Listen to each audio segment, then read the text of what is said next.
50 kilómetros de la costa atlántica española, el capitán de un viejo petrolero fuera de control trata de no ser engullido por el temporal.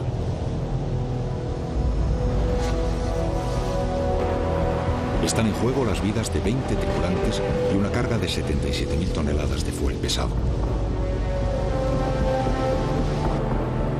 Tras una larga agonía, el Prestige se hunde frente a la costa de la muerte, ocasionando la peor marea negra que ha conocido Europa.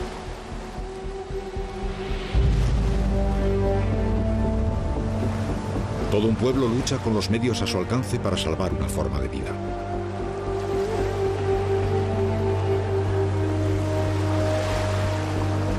Pero la amenaza persiste. Los restos del buque a 4 kilómetros de profundidad contienen miles de toneladas de fuel. El único modo de neutralizar el peligro es mediante una operación tecnológica sin precedentes en el umbral de lo desconocido.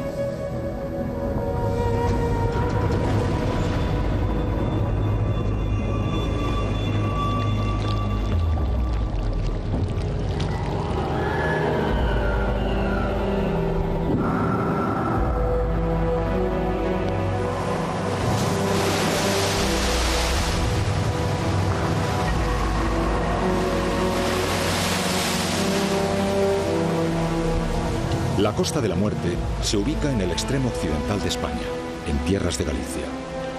Su nombre evoca en todo el mundo un universo de leyendas marinas y de migrantes, de antepasados celtas y de fuertes tempestades.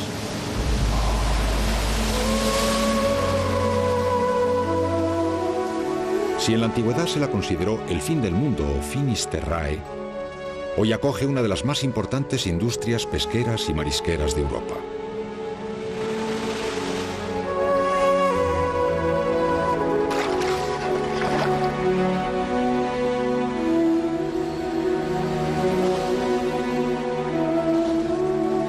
Sus costas son singulares. Largos brazos de mar penetran tierra adentro, formando rías cuyas orillas están salpicadas de pueblos y ciudades marineras. En su corazón atlántico, la comarca de la Costa de la Muerte cobró fama en siglos pasados porque allí encontraron su tumba marinos ingleses, franceses, españoles y también el final de sus días algunos petroleros, como el Urquiola o el Mar Egeo.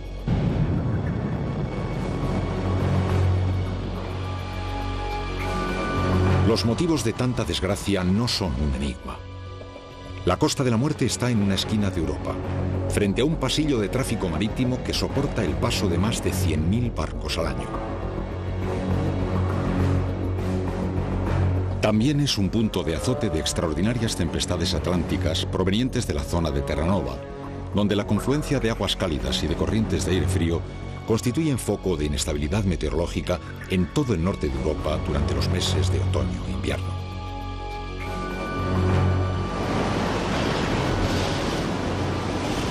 Uno de estos frentes viene golpeando a lo largo de su ruta al Prestige, un viejo petrolero de casco no reforzado con bandera de conveniencia de Bahamas, que proviene de Rusia. En Letonia ha completado una carga de 77.000 toneladas de fuel pesado, un combustible residual. Probablemente existiera un deterioro estructural debido a una mala utilización del barco durante la última época. El barco había estado sirviendo como una barcaza a la cual se abarroaban barcos en el costado del estribor, y es muy probable que hubiera habido daños en la zona precisamente de la Maestra, en el punto donde se experimentan mayores tensiones, aparecen grietas. Los propietarios, Mar Shipping Incorporated, han puesto al mando de una tripulación inexperta al capitán griego Apóstolos Mangouras, quien trata de gobernar el buque con un mar infernal. Un fuerte temporal persigue al Prestige desde hace una semana, cuando se dispone a enfilar el corredor de la Costa de la Muerte. Los partes meteorológicos indican que el tiempo va a empeorar. La suerte del Prestige está echada. Deberíamos llamar al capitán. Capitán, tenemos un problema grave con el tiempo.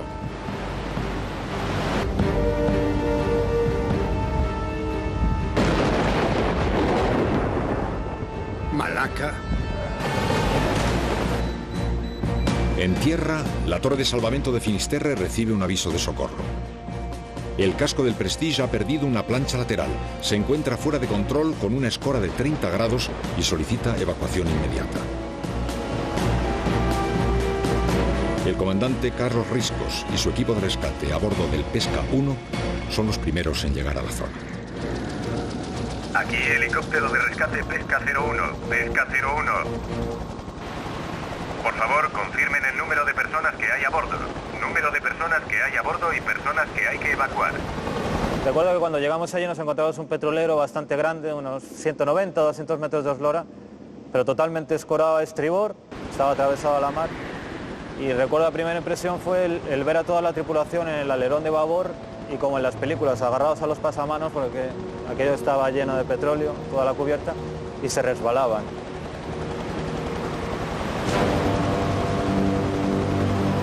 Durante las primeras horas de la crisis, el buque sin máquinas, escorado y azotado por olas de 8 y 10 metros, se da por perdido. El temporal hace del rescate una misión de alto riesgo.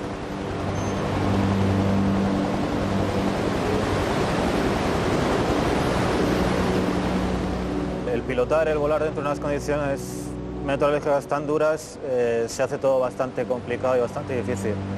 70 nudos son cerca de 130 kilómetros por hora de viento, entonces es como si empiezas a correr en contra de todo ese viento, añadido a turbulencias muy fuertes, una visibilidad muy reducida por chubascos, niebla.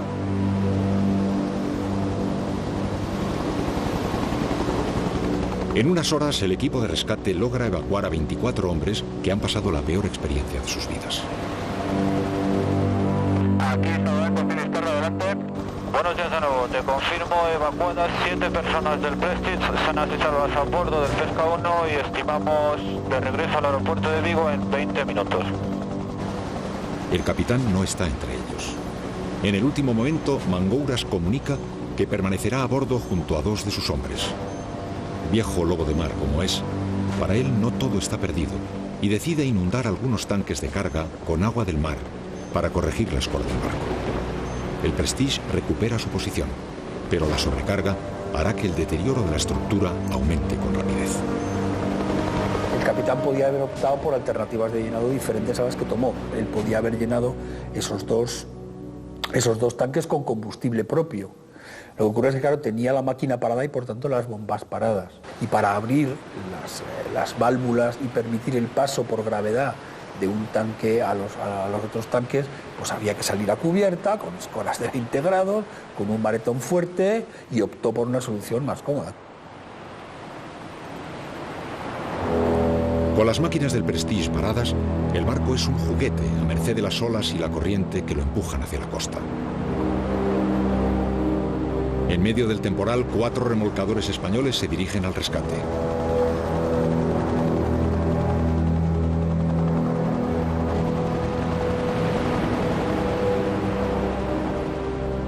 Cuando cae la noche, comienzan los intentos de dar remolque al petrolero. Durante toda la noche se suceden los intentos de hacer firme un amarre, pero el estado de la mar es infernal y apenas hay personal capaz a bordo del Prestige. Los cables que tienden los remolcadores se parten una y otra vez mientras se acercan peligrosamente a la costa.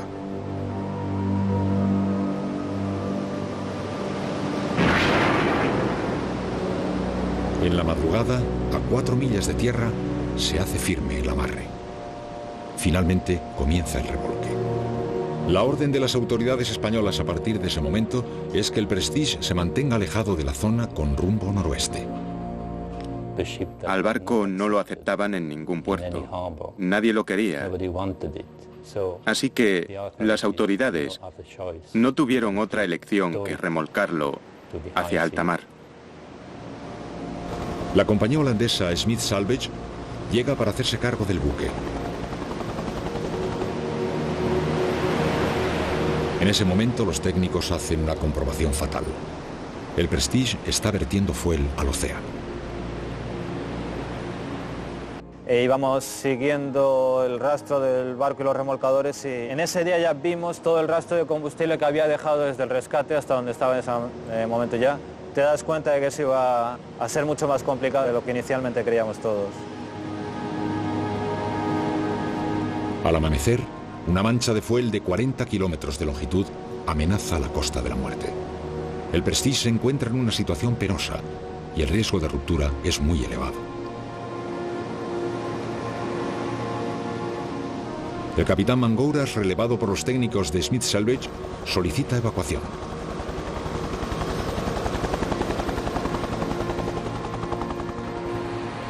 En cuanto llega a tierra, es detenido por las autoridades españolas bajo la acusación de desobediencia durante la operación de rescate y delito contra el medio ambiente. Así arranca un proceso judicial que aún continúa. La atención internacional se empieza a fijar en una tragedia medioambiental que parece inevitable. 24 horas más tarde, el fuel llega a la costa. En tan solo unas horas, 40 kilómetros de playas reciben toneladas de un material negro y pestilente, residuo de petróleo, que inmediatamente es bautizado como chapapote.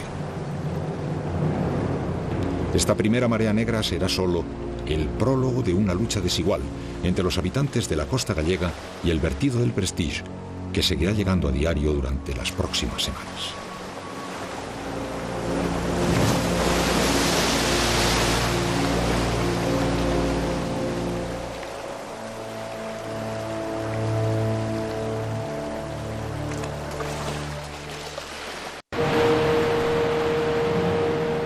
Se cumplía el cuarto día de la crisis del petrolero Prestige, que había estado a punto de estrellarse contra la costa de Galicia.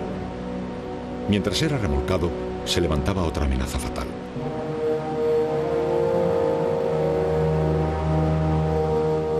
En su trayecto, el buque iba dejando una estela de fuel que ya había impactado en 150 kilómetros de playas.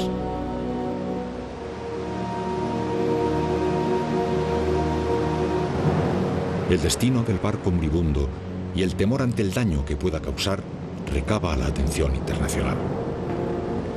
Cuando la opinión pública comienza a preguntarse hacia dónde conducen al Prestige, los remolcadores hacen un giro de 180 grados y enfilan dirección sur, nuevamente en la vertical de las costas gallegas. Bueno, eso es verdaderamente uno de los enigmas. Es decir, si la decisión se toma de dejar el barco con la intención de buscar aguas tranquilas, desde luego nadie que conozca el mar de Galicia tomaría rumbo noroeste. Eso puede dar lugar a muchas interpretaciones, sobre todo pensando que en esos días los vientos dominantes eran del suroeste, es decir, en cuanto se libra Galicia, todo lo que pueda ser vertido y si se mantienen esos vientos va para el Golfo de Vizcaya.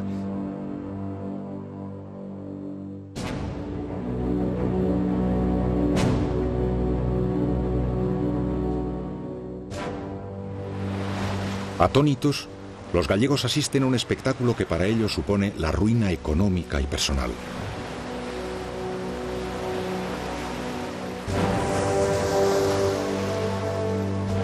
El fuel asola casi 200 kilómetros de costa y el futuro inmediato no es esperanzador. El Prestige sigue vertiendo su carga mientras agoniza rumbo sur. A lo largo de esos 5 o 6 días se veía cómo se iba agrandando el agujero por donde iba perdiendo el combustible. Entonces, lógicamente, la pérdida de combustible cada vez era mayor. Informante que estamos sobre la vertical del Prestige y la grieta que tiene en el lado de estribor está aumentando considerablemente. Ayer tendría unos 15 metros y hoy está ya en unos 50 metros. Está aparentemente en un estado bastante crítico. Ya ha llegado a cubierta, la cubierta está afectada también.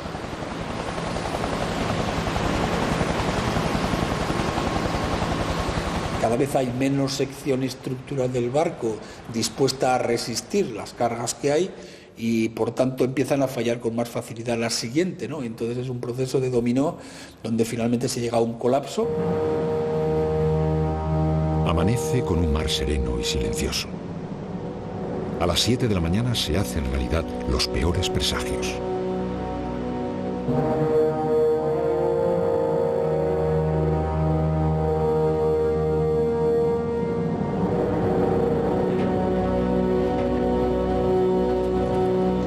Las fragatas del ejército portugués que impiden el paso de la comitiva del Prestige por su espacio atlántico, el petrolero se abre en canal liberando miles de toneladas de fuel que alberga el tanque central.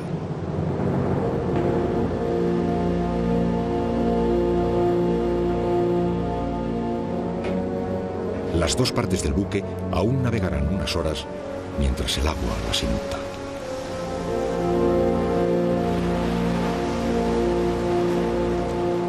El primero que se hunde es la popa.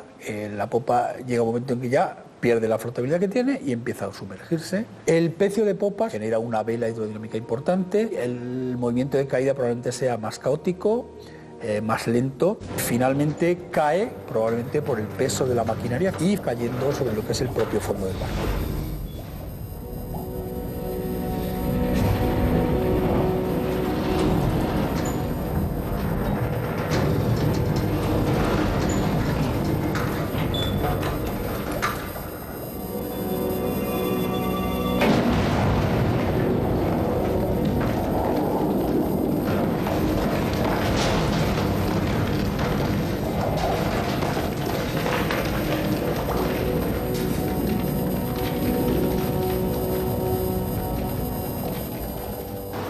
Horas más tarde, y del orden de 4 kilómetros más al sur, se hunde la proa. El pecio de proa tiene una forma bastante hidrodinámica y por tanto va a caer según una trayectoria relativamente simple, medianamente rectilínea, cayendo verticalmente hasta una velocidad probablemente al orden de los 12 nudos en el momento del impacto, y dándose finalmente con lo que es el bulbo de proa en el fondo del mar.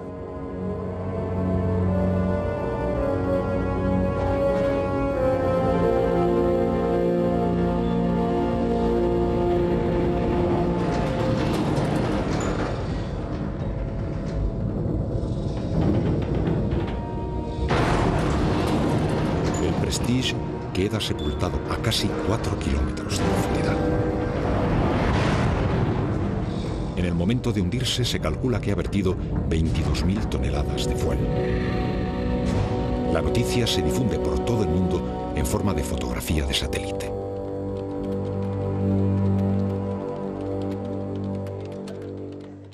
En esa foto ya no estábamos viendo al petrolero, lo que estábamos viendo era el rastro de petróleo que había dejado. Se veía que la contaminación estaba enfrente de nuestras costas y eso fue lo que sabíamos todos. Es decir, en noviembre, en otoño, con los vientos que hay, todo lo que intentes meter en el mar te lo va a devolver. Entre la zona del hundimiento y la costa se extiende ahora la marea negra. Decididos a luchar, los habitantes de la costa gallega se preparan para enfrentar la mayor catástrofe ecológica de la historia de Europa.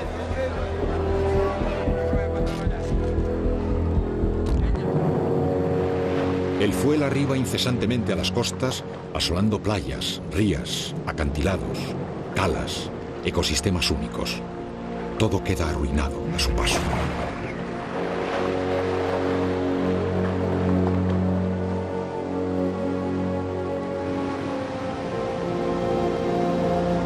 Los barcos anticontaminación tratan de recoger el fuel antes de que llegue al litoral. En tierra, los residentes de las zonas afectadas trabajan con sus propias manos y aparejos de pesca. Mientras, las barreras de protección se hacen insuficientes ante la avalancha de fuel.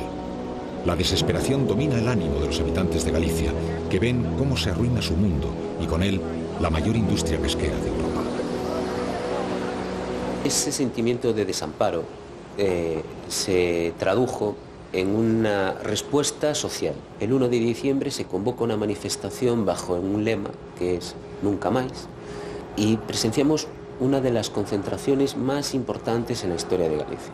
Es decir, los gallegos decidieron responder a esa inacción en ese momento del gobierno con su acción, y su acción consistió en salir a la calle y demostrar que Galicia quería un cambio. Eso fue, desde luego, un punto de inflexión importantísimo. Desde este momento, la presión social sobre el gobierno y la vigilancia de sus actuaciones será una constante en la crisis del Prestige. En el exterior, la tragedia se globaliza y miles de voluntarios de España y del resto de Europa acuden a la zona a colaborar en las tareas de limpieza.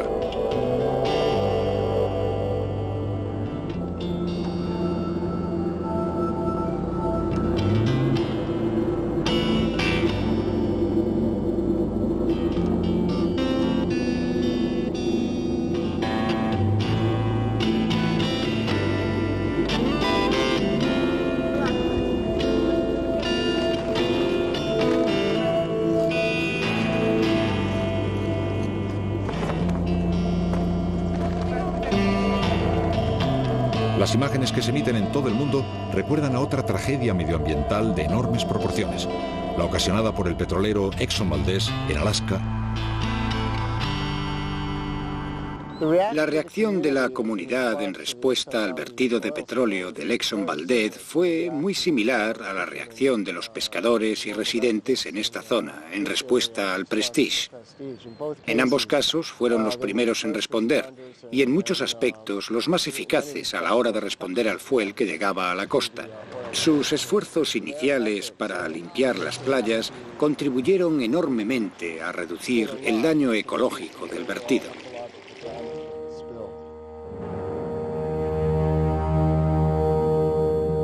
Las cofradías de pescadores y la administración se organizan para vigilar la posible llegada de chapapote a la costa. Saben que lo peor está por venir. El día 3 de diciembre, una gran mancha de fuel de 11.000 toneladas se aproxima al sur de la Costa de la Muerte, a las Rías Bajas. En sus costas se sitúa la mayor área de producción marisquera de Europa.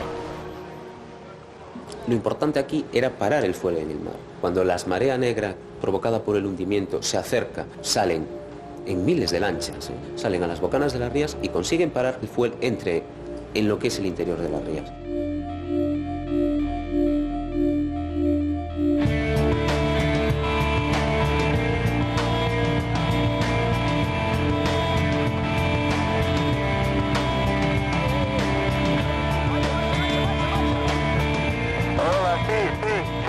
Virgen del Carmen, dígame.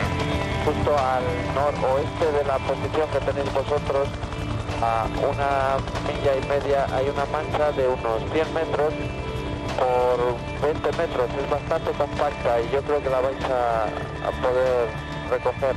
Estás encima de un barco viendo cómo recogen todo el combustible con las manos, te dan ganas de ponerte a llorar, porque es una imagen realmente impresionante. Si a alguien hay que agradecer y a alguien hay sobre todo que admirar es a la gente del mar, que sin más salieron con sus barcos y a mí jamás se me olvidará el ver como con dos manos sacaban la mitad del cuerpo y recogían el combustible con las manos.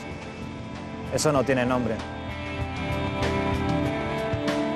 El coraje de los habitantes de las Rías Bajas logra contener la marea negra durante días, hasta que un cambio en la dirección de los vientos aleja el chapapote hacia la Costa de la Muerte, hacia el Golfo de Vizcaya y finalmente hasta Francia.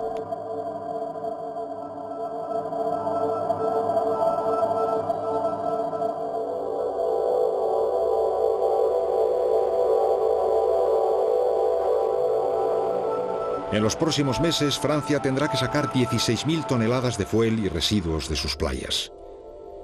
Mientras, en el Golfo de Vizcaya, las autoridades y los pescadores plantan cara al chapapote. Voy a arrimar ahí ahora, que parece que hay cachos mayores allí,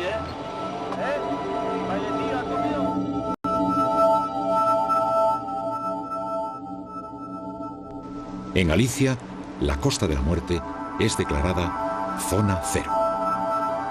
Con cientos de kilómetros de costa arruinados y toda actividad pesquera suspendida, otra preocupación se suma a la angustia de los afectados. Las autoridades francesas y las autoridades portuguesas nos estaban diciendo a nosotros, periodistas, que allí, día tras día, estaban apareciendo manchas de fuel en la superficie. Es decir, el barco estaba perdiendo fuel. Estamos observando dos manchas con un color sobre todo entre plata y castaño. Según nuestros cálculos, es un área que debe tener cerca de 5,5 kilómetros por 3,5 kilómetros. Para verificar la situación de los pecios era necesario descender a 4 kilómetros de profundidad. El buque oceanográfico Atalante del Instituto francés Ifremer llega a la vertical de los restos del Prestige a principios de diciembre. El Atalante sirve de nodriza del Nautil, un batiscafo tripulado capaz de bajar hasta profundidades abisales donde la presión alcanza 400 atmósferas. Las dimensiones de la catástrofe iban a quedar pendientes de los resultados de la exploración del Nautil. Sabíamos cuáles eran las coordenadas del hundimiento y dejamos caer el Nautil encima del pecio de proa. Poco tiempo de movernos en la dirección en la que estimábamos que estaría el pecio de proa, empezaron a dar ecos metálicos nítidos de que ahí había algo. 25 metros, estás a punto de verlo, contacto visual. Sí, Nautil. Lo recibo bien. Estáis sobre el fondo de inmersión de 3.840 metros. 3840.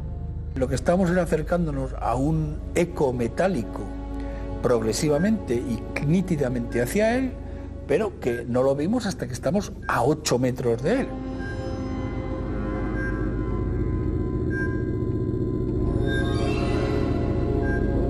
Sí, inmersión 3.840 metros. Hemos llegado al Prestige, hemos llegado al Pecio. La primera visión del Prestige, una primera impresión casi de alucinación. La imagen de un monstruo como ese, todo cubierto con una capa de sedimento marino blanco encima, realmente es lo que íbamos buscando, pero aún así es sobrecogedora.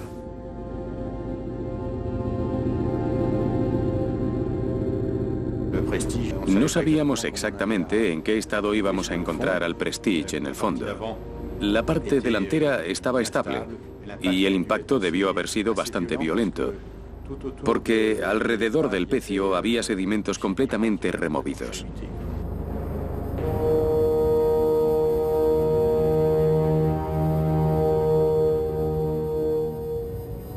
Tras varios descensos, el Nautil hacía una comprobación fatal para el ánimo y las esperanzas de los afectados. Los pecios del Prestige presentan diversas fugas de fuel a lo largo de las cubiertas.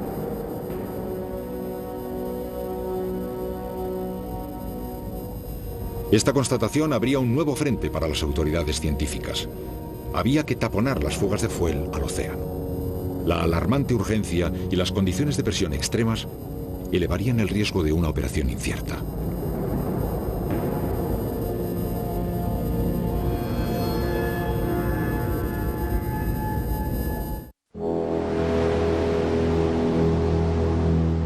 Tras el hundimiento del petrolero Prestige a casi 4.000 metros de profundidad frente a la Costa de la Muerte, sus tanques continuaban perdiendo fuel.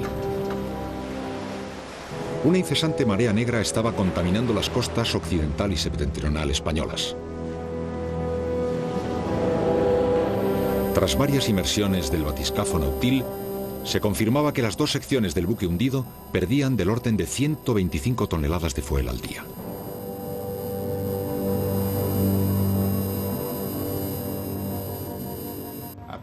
Una vez realizada la exploración de las dos partes del Prestige, que están a una distancia de 3.500 metros una de la otra, se descubrieron 20 fugas. Era la peor noticia que podían esperar cuantos luchaban por recuperar las costas arruinadas. Inmediatamente, el gobierno encarga al Consejo Superior de Investigaciones Científicas, CSIC, la creación de un comité científico que debe proponer medidas para solucionar de un modo definitivo el problema del fuel en el Prestige. Éramos conscientes de la grave responsabilidad que descansaba sobre nuestros hombros. Cada minuto que pasaba, cada hora que pasaba, cada día que pasaba, estaban vertiéndose al mar kilos, toneladas, algún ciento de tonelada día a día. Por eso fuimos inmediatamente conscientes que lo que teníamos que hacer era centrarnos en organizar medidas que sirvieran para obturar el máximo posible de fugas al máximo posible.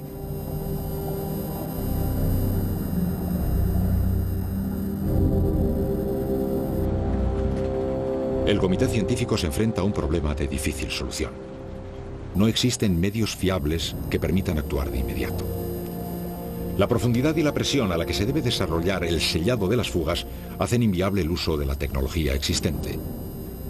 El Nautil es un submarino de observación oceanográfica capaz de descender más allá de la profundidad a la que se encuentra el Prestige. Pero los científicos dudan de su capacidad para una operación que requiere toda la precisión posible.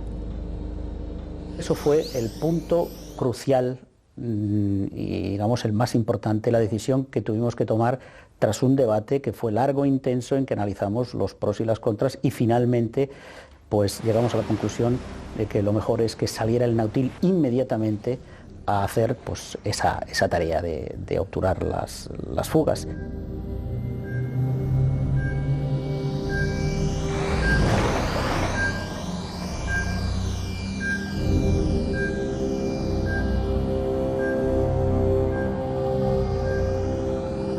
Sí, Nautil, lo recibo bien. Visibilidad 25 metros.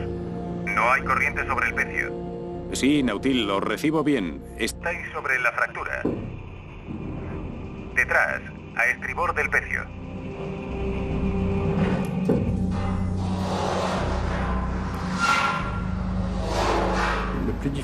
Lo más difícil es que el producto brota y brota. Es decir, que hay una diferencia de densidad y una altura en los tanques que nos obligaban a crear obturadores muy pesados. Si no, no serían eficaces.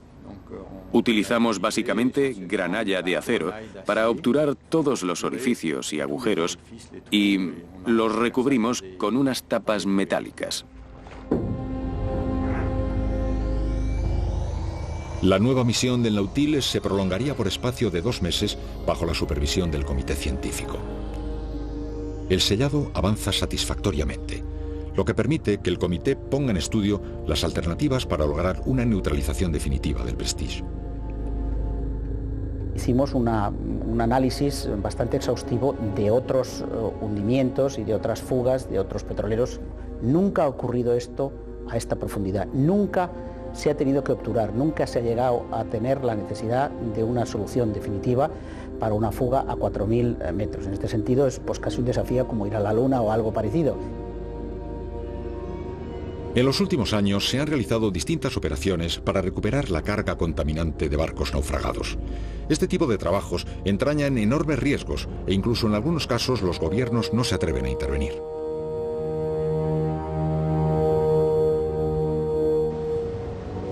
El caso del Erika, un petrolero hundido frente a la Bretaña francesa en 1999, supuso un gran despliegue tecnológico para el bombeo de la carga desde la superficie. Esta operación, sin precedentes en su momento, se realizó a tan solo 100 metros de profundidad. Otros barcos contaminantes han sido neutralizados en condiciones similares, pero nunca se ha operado sobre un buque hundido a la profundidad a la que se encuentra el Prestige.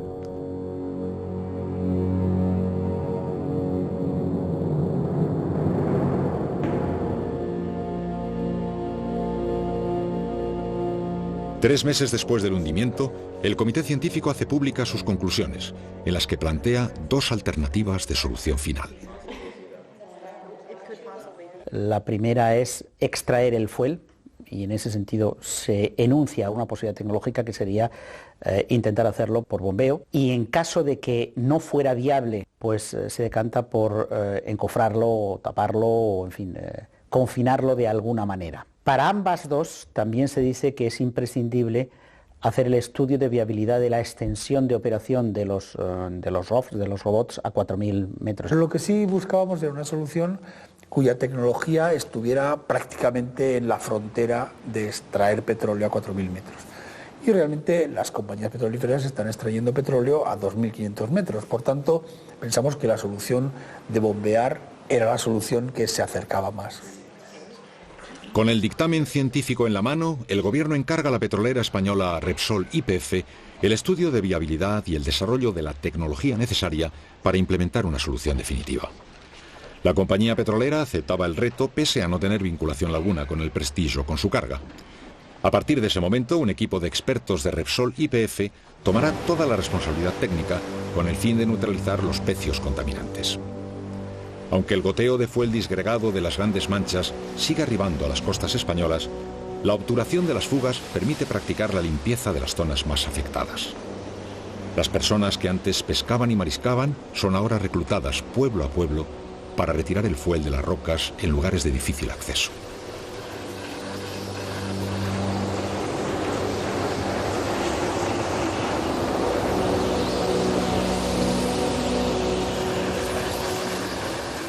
El tipo de fuel que vertió el Prestige es muy adhesivo y se vuelve más adhesivo con la acción de la luz del sol, que elimina los componentes más volátiles. Ese fuel se quedará ahí si no se limpia.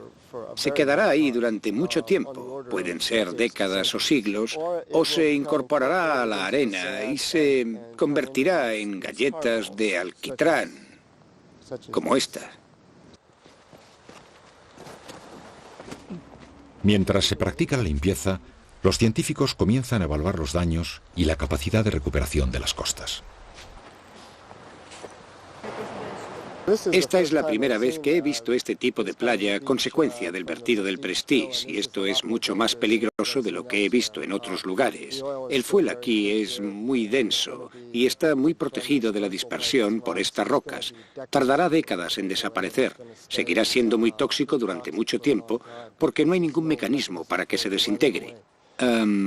He visto el mismo fenómeno que en el vertido del Exxon Valdez 14 años después, pero esto es mucho peor y será una reserva tóxica durante mucho tiempo. En otras zonas de alto valor ecológico, el trabajo realizado abre una puerta a la esperanza. Es el caso del Parque de las Islas Atlánticas, donde meses después de la tragedia, la presencia del chapapote es inapreciable. Los técnicos y los operarios no son los únicos que trabajan en la limpieza de las costas. Otros factores contribuyen a la recuperación. Espero que la biodegradación natural funcione bien. Tenemos unas aguas con mucha hidrodinámica, con mucho movimiento. La hidrodinámica de las aguas es como el sistema circulatorio del ser humano, es decir, transporta el oxígeno y lleva los nutrientes. Y tenemos aguas muy bien oxigenadas y sobre todo que las zonas afectadas son zonas de costa abierta, muy batidas. Y entonces la capacidad de recuperación que tiene la costa de Galicia es muy alta.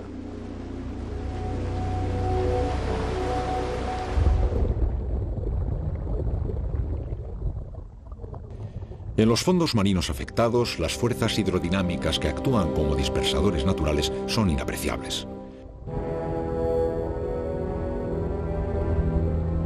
La recogida submarina de fuel se realiza manualmente para preservar su morfología.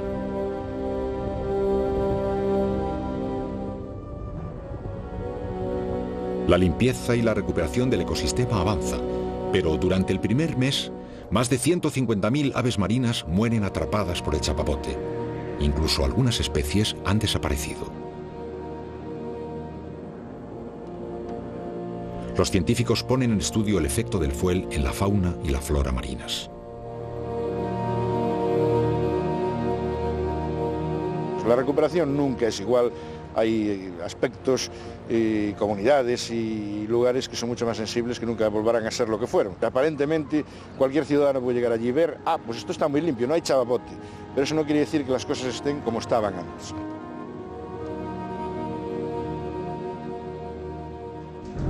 Tras varios meses trabajando en la solución final, el equipo de Repsol YPF hacía un anuncio sorprendente. El fuel que contenía los tanques del Prestige se extraería en septiembre, pero no mediante bombeo, como había recomendado la comisión científica, según el modelo del caso Erika. Los técnicos se planteaban poner en práctica un método de extracción nunca antes experimentado.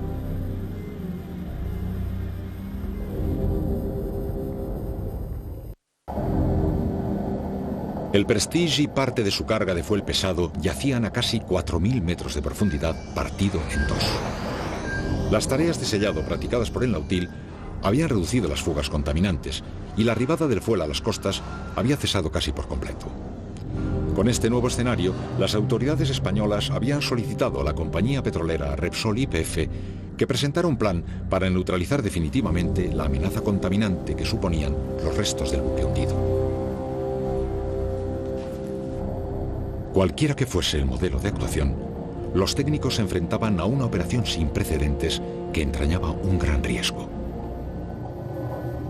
Repsol no tenía absolutamente ninguna relación ni con el barco Prestige ni con la carga que transportaba. La compañía aceptó por su compromiso con el medio ambiente, su compromiso con la sociedad delante de un problema grave, y esto nos llevó, a pesar de ser conscientes de que suponía un gran reto tecnológico, a aceptarlo. El plan de la compañía petrolera apostaba por un método de neutralización novedoso: extraer el fuel por diferencia de densidad, dejándolo fluir fuera de su contenedor, recogerlo en bolsas y hacerla subir a superficie para su recuperación. Un plan teóricamente sencillo que enfrentaba enormes obstáculos en la práctica. Los retos más importantes a los que se enfrentaba Repsol YPF era el gran salto tecnológico que había que realizar para intentar una extracción de fuel a unas profundidades de 4.000 metros, cuando hasta la fecha solo se ha hecho a 150 metros. Aparte de eso, nos íbamos a encontrar un fuel con unas propiedades reológicas, viscosidad fundamentalmente, totalmente extraordinarias. Debido a las condiciones meteorológicas en otoño, en la zona de hundimiento, el equipo de Repsol YPF apenas contaba con 6 meses para desarrollar la tecnología y poner en marcha una prueba piloto de extracción del fuel con el nuevo método. Otro de los problemas de la operación era el comportamiento del fuel del Prestige a 400 atmósferas de presión y 2 grados de temperatura. La fluidez que presentara resultaría determinante en el éxito o fracaso de la operación. El fuel en el Prestige tiene una viscosidad mucho más alta de la que tenía en superficie. Y en cuanto a la presión, indudablemente la variación es exponencial. Es decir, a medida que aumenta la presión, la viscosidad varía exponencialmente. El parámetro más importante para obtener caudales por hora importantes de fuel es el diámetro que se perfora en el casco. Y este diámetro está condicionado por los refuerzos del barco. A mediados de verano llegaba a la vertical del hundimiento el buque nodriza Polar Prince con 4 ROVs y el equipo técnico y humano necesarios a bordo. De inmediato comienzan a trabajar en el reforzamiento del sellado de los pecios. Se acometió el sellado de 11 fugas hasta que se ha dejado el buque completamente sellado. Podemos decir desde el punto de vista técnico, el buque está sellado, es un buen continente y lo seguirá siendo en los próximos 20 años de este fuel. El siguiente reto tecnológico era medir el fuel que quedaba en los tanques. Para ello, se adaptaron métodos y herramientas de medición de pozos petrolíferos. Tras días de trabajo, el resultado era que el Prestige almacenaba 14.400 toneladas de fuel. Los técnicos ya sabían con precisión a qué se enfrentaban.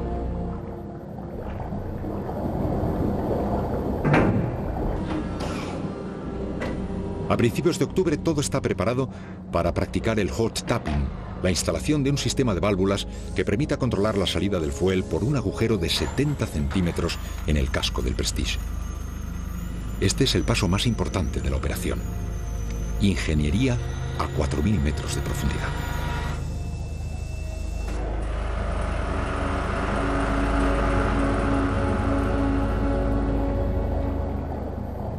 Días después, los ROVs comienzan el descenso de la bolsa que tiene una altura equivalente a 8 pisos. 3 horas más tarde, es posicionada frente a la válvula. Cuando se abre, brota el fluido negro. La bolsa recoge 100 toneladas de fuel pesado en 18 horas y es izada a la superficie por los robots. Con esto podremos extraer todo el fuel móvil que de una forma práctica sea capaz de extraer. Esto es una prueba piloto. Un test piloto tiene como fin demostrar que un método es viable técnicamente. La escalación de ese proceso para hacerlo industrial es nuestro siguiente reto. Pero hoy la primera parte está cubierta con creces. Tras meses de trabajo, 100 toneladas de fuel que yacían a 4.000 metros de profundidad han sido recuperadas para su tratamiento en refinería. Esta operación sin precedentes, planeada bajo los criterios de respeto a la seguridad de las personas y del medio ambiente, abre un camino totalmente nuevo para la investigación de los pecios hundidos a gran profundidad. En la próxima primavera, cuando pase la estación de los temporales, los técnicos de Repsol YPF regresarán al Prestige para neutralizar definitivamente la amenaza de su carga. Luchar contra los vertidos de fuel, evitar los vertidos de fuel, prevenir que ocurran los vertidos de fuel es algo muy difícil. Las soluciones a los problemas llegarán con múltiples acciones. Será lento, no será fácil y tendremos que hacer frente a otros incidentes en el futuro. El accidente del petrolero trajo consigo una tragedia social y medioambiental de proporciones desconocidas en Europa. El esfuerzo y el trabajo de las autoridades, de los residentes y de los voluntarios permitió invertir una situación catastrófica en la que se vieron implicados más de una decena de países. Los daños ocasionados han sido valorados en 1.100 millones de euros y se recogieron más de 157.000 toneladas de fuel mezclado con residuos. Pero aún hoy, 40.000 barcos con carga peligrosa circulan cada año frente a la legendaria Costa de la Muerte.